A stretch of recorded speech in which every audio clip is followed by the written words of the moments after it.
My name is Antonella Ribisi, and today I will be presenting my work sample video. The case study I did it on was boundary work as a buffer against burnout, evidence from healthcare workers during the COVID-19 pandemic. I now will be looking at the research questions. So the study sought to understand how did the COVID-19 pandemic affect work-life boundaries for healthcare workers? How did these boundaries violate contribute to burnout? And lastly, what strategies did healthcare workers, HCWs, use to manage boundaries and reduce burnout? I'll now be looking at the first finding, which was how the pandemic exhibited burnout. The study found that burnout among HCWs increased significantly due to increased job demands, reduced job resources, and boundary violations. Burnout was characterized then by three main dimensions: emotional exhaustion, detachment and cynicism, and ineffectiveness. And I will be looking at the second findings, which was boundary violations as a key factor in burnout.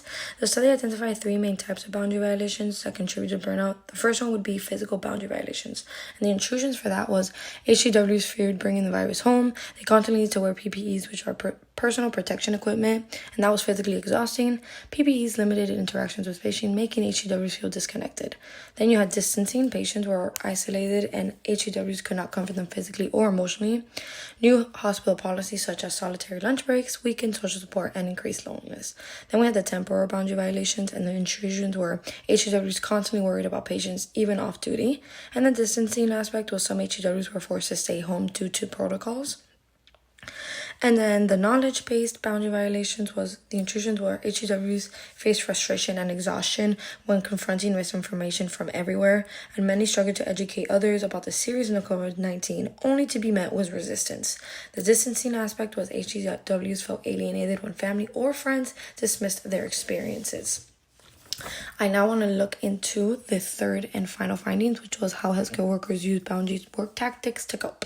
This was divided into two. The first one would be the segmentation tactics, and this then had a physical segmentation would be removing scrubs before entering the home, avoiding physical contact with family until fully sanitized, using separate spaces for work and non-work activities. Then we had the temporal segmentation, which was strictly limiting work-related tasks at home. So, for example, they wouldn't check patients' charts at home, taking intentional breaks to mentally disconnect from work. And then knowledge segmentation would be ignoring or avoiding arguments with people who spread misinformation and choosing not to engage in pandemic-related discussions outside of work.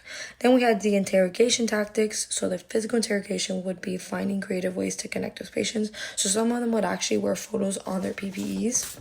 Then the temporal interrogations would be spending extra time with family and co-workers. And then knowledge interrogation would be educating others about COVID-19 any way that they could. I now want to be looking at the IO solutions, and the first one I looked into was increased social and peer support systems. So healthcare and work environments became socially isolated during the pandemic. No shared lunches, no in-person debriefs, and often no time for casual coworker connection.